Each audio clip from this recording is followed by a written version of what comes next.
स्वागत है मेरे इस यूट्यूब चैनल में। तो आज हम बिहार पुलिस के साइंस के कुछ क्वेश्चन देखेंगे जो कि एग्ज़ाम के पॉइंट ऑफ व्यू से बहुत बहुत इम्पोर्टेंट है। तो जल्दी से देर न करते हुए जल्दी से स्टार्ट करते हैं। तो पहला है, जीवन की मूलभूत इकाई क्या है? जीवन की मूलभूत इकाई तो ये है कोशिका, अंग या उत्तक या नाभिक। ये RRB 2016 का क्वेश्चन पूछा हुआ है। तो इसका आंसर होगा कोशिका। सेल, कोशिका हिंदी होता है cell. Cell is a structure functional unit of our life. फिर क्वेश्चन नंबर 2 देखेंगे, कोशिका के बारे में निम्नलिखित में से कौन सा कथन सही नहीं है? नहीं पूछ रहा है। तो कोशिका का आकार माप विशिष्ट कार्य से संबंधित होते हैं। बी है, कुछ कोशिका के बदलते आकार होते हैं। फिर सी, प्रत्येक कोशिका में निस्पंदन की अपनी क्षमता होती है। फिर डी, सभी देह उत्तक में एक प्रकार की कोशिका विद्यमान होती है। ये NDA 2011 का क्वेश्चन पूछा हुआ है। तो इसका हो जाएगा, कौन सा सही नहीं है? तो डी हो जाएगा, सभी देह उत्तकों में एक ही प्रकार की कोशिका विद्यमान है। फिर आगे देखेंगे क्वेश्चन नंबर 3, निम्नलिखित में से कौन सा कोशिकांग पादप कोशिकाओं में पाया जाता है किंतु जंतु कोशिकाओं में नहीं पाया जाता है? जंतु कोशिकाओं में नहीं पाया जाता है। तो क्लोरोप्लास्ट, माइटोकॉन्ड्रिया, एंडोप्लाज्मिक रेटिकुलम या राइबोसोम। तो इसका हो जाएगा क्लोरोप्लास्ट। प्लांट में पाया जाता है लेकिन एनिमल में नहीं, कुछ जंतु कोशिका में नहीं। फिर 4 देखेंगे, कोशिका का एक जीवित अंश द्रव जीव द्रव प्रोटोप्लाज्म कहलाता है। यह किससे बना होता है? यह केवल कोशिका द्रव, केवल कोशिका द्रव केंद्रक, कोशिका द्रव, केंद्र द्रव और कोशिका द्रव और केंद्र द्रव और अन्य कोशिकांग। ये CTS 2016 क्वेश्चन है। तो 4 का हो जाएगा डी दोस्तों। यह किससे बना हो जाता है? प्रोटोप्लाज्म, कोशिका द्रव, केंद्र द्रव और अन्य कोशिकांग से बना हुआ होता है। फिर देखेंगे 5 का, 80% से अधिक कोशिका सेल में पाया जाने वाला पदार्थ है। तो 80% से अधिक सेल में क्या पाया जाता है? प्रोटीन, चर्बी या खनिज या जल। तो 5 का क्या होगा दोस्तों? 5 का डी हो जाएगा, जल। वाटर है, वाटर 80% पाया जाता है। फिर है 6 नंबर, निम्नलिखित में से किन कोशिकाओं में नाभिक नहीं होता? नाभिक नहीं होता तो मूल रोम कोशिका या लाल रक्त कोशिका या प्लेटलेट या मोनोसाइट। तो 6 का क्या होगा दोस्तों? 6 का बी हो जाएगा, लाल रक्त कोशिका, RBC। 7 देखेंगे दोस्तों, निम्नलिखित में से कौन सा कोशिकांग के आत्मघाती बैग, सुसाइडल बैग कहे जाते हैं? तो क्या होगा? लाइसोसोम या डिटेक्टोसोम या राइबोसोम या फैगोसोम। ये SSC 2016 का क्वेश्चन है दोस्तों, बहुत इंपॉर्टेंट है एग्जाम के पॉइंट ऑफ व्यू से। तो 7 का हो जाएगा दोस्तों lysosome. Lysosome is suicidal bag of cell. फिर 8 देखेंगे, निम्नलिखित कोशिकाओं के अंगों में से कौन एक अर्ध पारगम है? अर्ध पारगम मतलब सेमी परमेएबल। तो कोशिका झिल्ली, कोशिका भित्ति, प्लाज्मा झिल्ली या केंद्रक। तो ये भी इसका 8 का देखेंगे दोस्तों, ए हो जाएगा, कोशिका झिल्ली सेमी परमेएबल है। फिर 9 नंबर देखेंगे दोस्तों,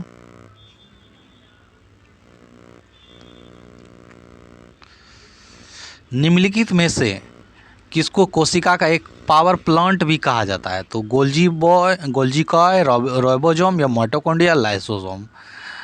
तो ये SSC 2010 और 2020 में भी पूछा गया है। तो इसे mitochondria is the power of house of cell. 9 का बी हो जाएगा, माइटोकॉन्ड्रिया। बहुत इंपॉर्टेंट क्वेश्चन है।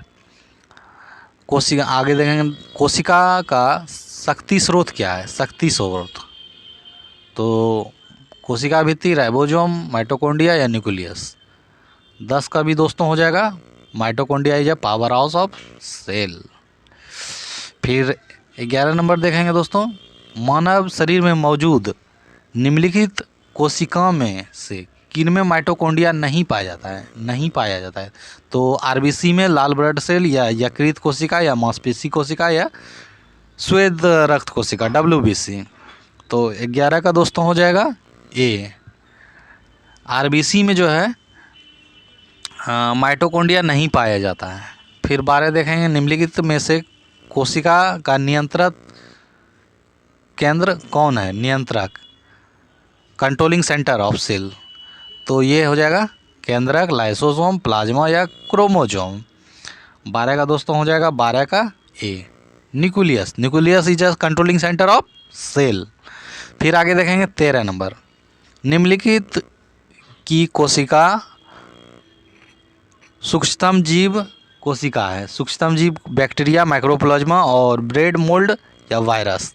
तो 13 का हो जाएगा दोस्तों सी, माइक्रोप्लाज्मा। सबसे छोटा होता है माइक्रोप्लाज्मा। फिर 14 देखेंगे, डीएनए का संबंध जिस अति मूल प्रोटीन से उसे क्या कहते हैं, गैर इम्यूग्लोबिन, गैर हिस्टोन, और हिस्टोन, या एल्बुमिन।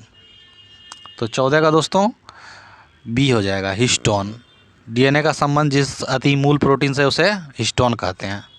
15 देखेंगे दोस्तों, निम्नलिखित में से किस एक कोशिकांग समूह में डीएनए होता है। डीएनए किस में होता है, तो सूत्रकणिका केंद्रक, या हरितलविका। फिर है सूत्रकणिका गोल्जी का केंद्रक, सूत्रकणिका जीव केंद्रक, हरितलविका केंद्रक, और राइबोसोम। तो इसका हो जाएगा ए, सूत्रकणिका केंद्रक और हरितलवन में एक कोशिकांग होते हैं। फिर आगे देखेंगे, डीएनए की पॉलीन्यूक्लियोटाइड श्रृंखला में क्या समाविष्ट होता है। तो एक नाइट्रोजन क्षार, राइबोसोम शर्करा, और फॉस्फेट समूह। तो 15 का ए ही हो जाएगा। फिर आगे देखेंगे, चिकनी अंतर्द्रव्य जालिका के अनुरूप कार्यों में से एक कार्य है। तो ये क्या हो जाएगा, प्रोटीन संश्लेषण, लिपिड संश्लेषण, गैर अनुभंडारण, या विषैले पदार्थों का निर्विषीकरण। तो इसका चिकनी अंतर्द्रव्य जालिका का क्या कार्य है, तो इसका हो जाएगा डी, विषैले पदार्थ, टॉक्सिक पदार्थ को बाहर निकालना। फिर निम्नलिखित में से क्या एक डीएनए में मौजूद रहता है किंतु आरएनए में मौजूद नहीं रहता। थाइमिन, एडेनिन, गुआनिन, या साइटोसिन। क्या नहीं रहता है, तो थाइमिन नहीं रहता है। इसका होता है टी से बॉन्ड बनाता है, जी से बॉन्ड बनाता है, ई डबल बॉन्ड बनाता है एटी, और GC ट्रिपल बॉन्ड बनाता है। याद रखेंगे दोस्तों। फिर आगे है, आरएनए का प्राथमिक कार्य क्या है। आरएनए का प्राथमिक क्या है, प्रकाश संश्लेषण, प्रतिकृति बनाना, प्रोटीन संश्लेषण करना, या अनुवाद करना। तो इसका हो जाएगा प्रोटीन संश्लेषण करना। आरएनए का प्राइमरी काम है, वर्क है प्रोटीन सिंथेसिस करना, संश्लेषण। राइबोसोम होते हैं, राइबोसोम डीएनए होते हैं, प्रोटीन्स होते हैं, आरएनए होता है, इनमें से कोई नहीं। तो 20 का हो जाएगा दोस्तों बी, राइबोसोम आरएनए होते हैं जिसका काम होता है प्रोटीन सिंथेसिस करना। 21 देखेंगे दोस्तों, आनुवंशिक यूनिट अर्थात जीन होते हैं। जीन क्या होते हैं, केंद्रकीय झिल्ली में, लाइसोसोम में, या कोशिका कला में, या गुणसूत्र में। तो 21 का हो जाएगा दोस्तों डी, गुणसूत्र। क्रोमोसोम में, जीन में होते हैं क्रोमोसोम, और मानव में 46 होता है क्रोमोसोम टोटल। फिर होता है, आगे देखेंगे, डीएनए की एक द्विकुंडली संरचना किसके द्वारा दी गई थी। तो जैकब मोडेनेड और फिर H.G. Khurana, Watson and Crick, उपयुक्त में से कोई नहीं। तो ये दी गई थी Watson and, double helix model दिया गया था डीएनए का वाटसन एंड क्रिक द्वारा। इंग्लिश में भी बता देते हैं दोस्तों आप लोग को, ताकि ये कोई कन्फ्यूजन नहीं रहे। फिर आगे देखेंगे 23 नंबर, सबसे पहले डीएनए को अलग किसने किया? डीएनए को अलग किसने किया था दोस्तों? तो फ्रेडरिक हॉफमिस्चर या अल्ब्रेस्ट कोसल या फोर्ब्स लेवेन या वाटसन एंड क्रिक। तो ये किसने किया था अलग? तो फ्रेडरिक हॉफमिस्चर ने। ये हो जाएगा दोस्तों।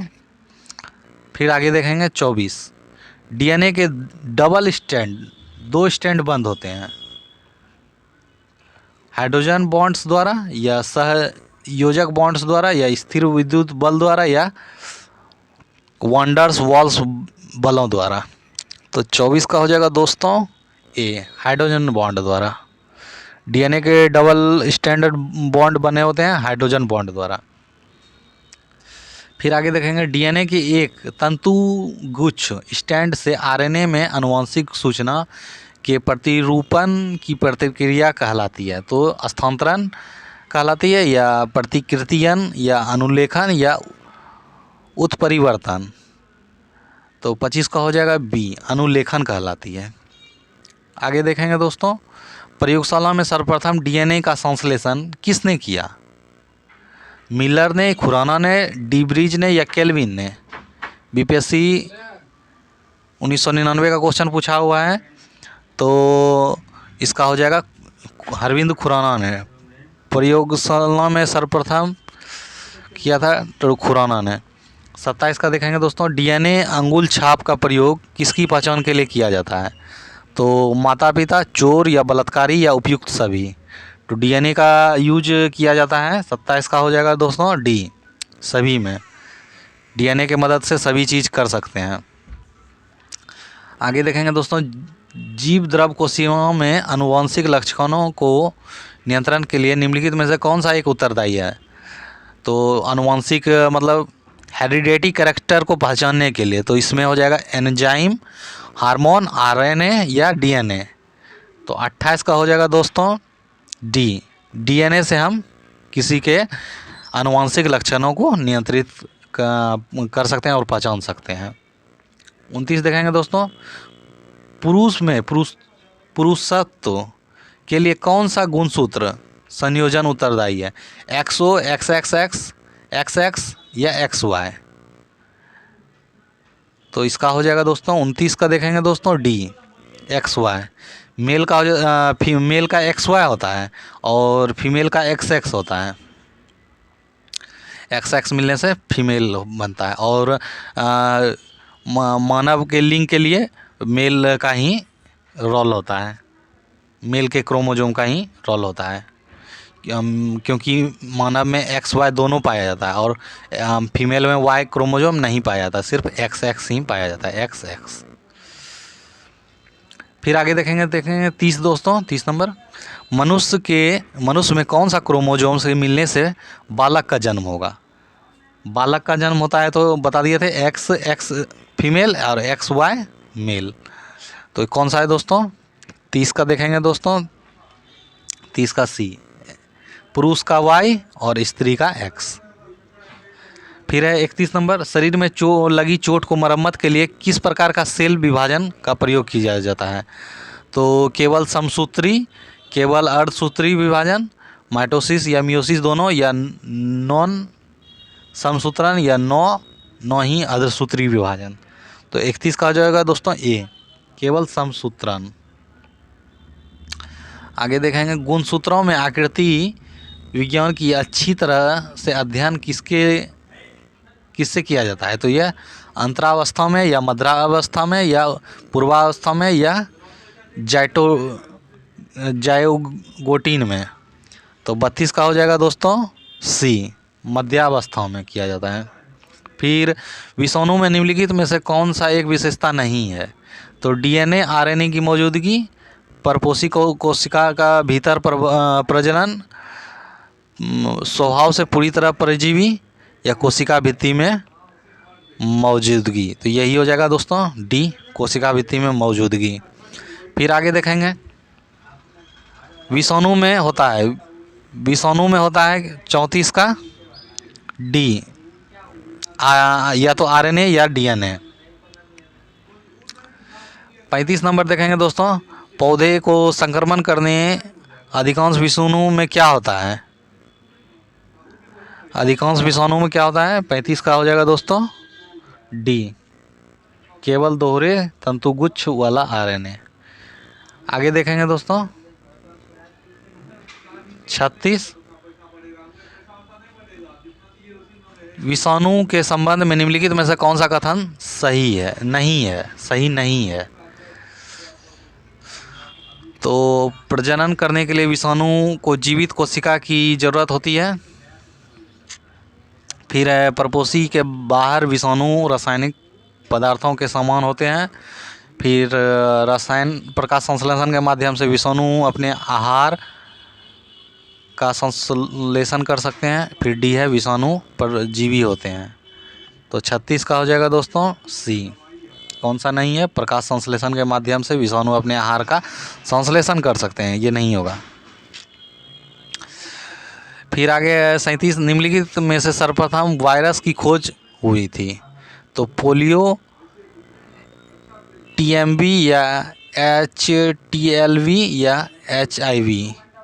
37 का हो जाएगा दोस्तों सी, टीएमवी, टीएमवी वायरस की खोज हुई थी सर्वप्रथम। फिर है एड्स, एक्वायर्ड इम्यूनो, इसका full form acquired immuno deficiency syndrome होता है एड्स का। और इसका मानव प्रतिरक्षण विषाणु एचआईवी द्वारा होता है, जो कि है रिट्रोवायरस है, अरबो वायरस है, प्रतिरक्षा विषाणु है या लेंटे वायरस है। तो इसका हो जाएगा दोस्तों ए हो जाएगा, रिट्रोवायरस है। और एलाइजा टेस्ट द्वारा एड्स का पहचान करते हैं। 39 देखेंगे, जंतु में होने वाली फुट एवं माउथ रोग किसके कारण उत्पन्न होते हैं, फुट और माउथ जीवाणु, कवक, प्रोटोजोआ या विषाणु वायरस द्वारा। तो 39 का हो जाएगा दोस्तों डी, विषाणु वायरस द्वारा। इबोला क्या है, इबोला 40 का, इबोला वायरस है, इसका तो डायरेक्ट हो जाएगा वायरस है। दूध से दही के रूप में जमने का कारण क्या है, माइक्रोबैक्टीरियम और लैक्टोबैसिलस यीस्ट या इसका लैक्टोबैसिलस, दूध से रिलेटेड होगा तो लैक्टोबैसिलस हो जाएगा। 42 देखेंगे, निम्नलिखित में से कौन सा है नाइट्रोजन फिक्सिंग बैक्टीरिया है, एंटू फिक्सेशन बैक्टीरिया है, साल्मोनेला या यूट्रोमोनास या राइबोसोम या ई कोलाई। तो 42 का हो जाएगा दोस्तों B, rhizobium bacteria nitrogen fixation के लिए उत्तरदायी है। फिर आ गया नाइट्रोजन स्थिरीकरण, नाइट्रोजन फिक्सेशन में जीवाणु किस पौधे की जड़ के संयोजन करते हैं, तो दाल, चावल, गेहूं या गन्ना। तो लिग्यूमिनस प्लांट में ये होता है, तो दाल हो जाएगा 43 का डी, 43 का ए, दाल तो दालें में। फिर आगे है फलीदार पादपों के जड़ों में उपस्थित गांठों में पाए जाने वाले नत्रजन स्थिरीकरण जीवाणु है। तो मृतपोषी हैं, सहजीवी हैं, प्रोटोघटनीय है या पराश्रयी हैं। तो 44 का हो जाएगा दोस्तों सी, सहजीवी होता है। फिर आगे देखेंगे 45 नंबर, आनुवांशिक हेरफेर द्वारा प्राकृतिक पृथक्कृतकों से विकसित जीवाणु का कौन सा जीवाणु विभेद समुद्र के बिखरे तल का निवारण करने के लिए उपयोगी लाया जाता है। तो एग्रोबैक्टीरियम, नाइट्रोसेल्मोनास या क्लाइडोस्टियम या यूट्रोमोनास। तो 45 का हो जाएगा दोस्तों यूडोमोनास। फिर है रेफ्रिजरेटर, खाद्य संरक्षण में मदद करता है, प्रशीतन फ्रिज में। तो जीवाणु को मारकर जैव रासायन अभिक्रिया की दर को कम कर फिर है एंजाइम क्रिया नष्ट कर या खाद्य पदार्थ को बर्फ़ की परत से ढक कर। तो ये तो होगा नहीं, ये हो जाएगा रेफ्रिजरेटर का बी, 46 का हो जाएगा बी, जैव रासायनिक अभिक्रिया की दर को कम कर, प्रोसेस को स्लो कर देता है रेफ्रिजरेटर में। अब वही स्थिति में जैविक पदार्थ की जीवाणु अपघटक को क्या कहते हैं? तो क्विनीकरण, संदूषण, उर्वरीकरण या कंपोस्टिंग। तो इसका हो जाएगा दोस्तों क्विनीकरण, फर्मेंटेशन। फिर आगे देखेंगे जीवों के निम्नलिखित प्रकारों में से छत्रक किससे संबंध है? तो छत्रक शैवाल, फर्न, कवक या लाइकेन। तो 48 का हो जाएगा दोस्तों सी, कवक, फंगी द्वारा। जीवों के निम्नलिखित प्रकार से छत्रक किससे संबंध है? तो कवक से। फिर 49 देखेंगे समान खाद्य छत्रक मशरूम क्या होते हैं? केवल बीजाणु का पुंज, केवल तंतु का प्रकार,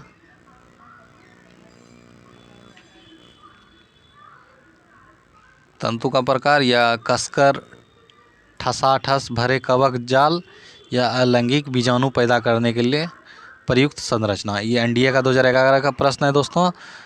तो 49 का हो जाएगा सी, कसकर ठसाठस भरे कवक का जाल। फिर 50 देखेंगे यीस्ट मिलने पर गूदे आटे के उठे होने का क्या कारण है? तो ताप में वृद्धि, द्रव का परिमाण में वृद्धि, या यीस्ट कोशिका की संख्या में वृद्धि, या कार्बन डाइऑक्साइड गैस के निमोचन। तो 50 का हो जाएगा दोस्तों डी, कार्बन डाइऑक्साइड गैसों का निमोचन। फिर आगे देखेंगे यीस्ट है डैश। यीस्ट क्या है? ब्रोफाइटा है, कवक है, शैवाल है या जीवाणु है? तो यीस्ट है कवक, फंगी। फिर है 52 ब्रेड के बनने में इस्तेमाल किया जाने वाला खमीर। खमीर क्या होता है?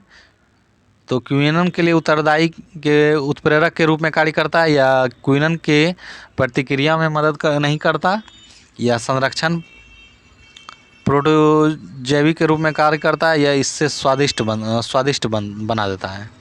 तो 52 का हो जाएगा दोस्तों क्विनन के लिए उत्प्रेरक के रूप में कार्य करता है, 52 का ये। 53 देखेंगे दोस्तों निम्नलिखित में से बडिंग के माध्यम से तैयार किया जाता है। बडिंग इन हाइड्रा होता है। 53 का हो जाएगा दोस्तों सी, यीस्ट। फिर है पेंसिलियम का आविष्कार किसने किया था? पेंसिलियम का आविष्कार किसने किया था दोस्तों? तो इयान फ्लेमिंग, स्टीफन हॉकिंग, या स्टीफन अलेक्जेंडर फ्लेमिंग, या रॉबर्ट कोच। तो पेंसिलिन का आविष्कार अलेक्जेंडर फ्लेमिंग ने किया था। फिर है 55 लास्ट क्वेश्चन है दोस्तों प्रतिजीवी पेंसिलिन किससे प्राप्त किया जाता है? तो पेंसिलिन का खोज अलेक्जेंडर फ्लेमिंग ने किया, और ये प्राप्त किया जाता है कृत्रिम प्रोसेस से, या जीवाणु से, या कवक से, या विषाणु संक्रमित कोशिका से। तो 55 का हो जाएगा दोस्तों कवक से। कवक से ये तैयार किया जाता है। तो मिलते हैं दोस्तों नेक्स्ट वीडियो में। तब तक के लिए जय हिंद।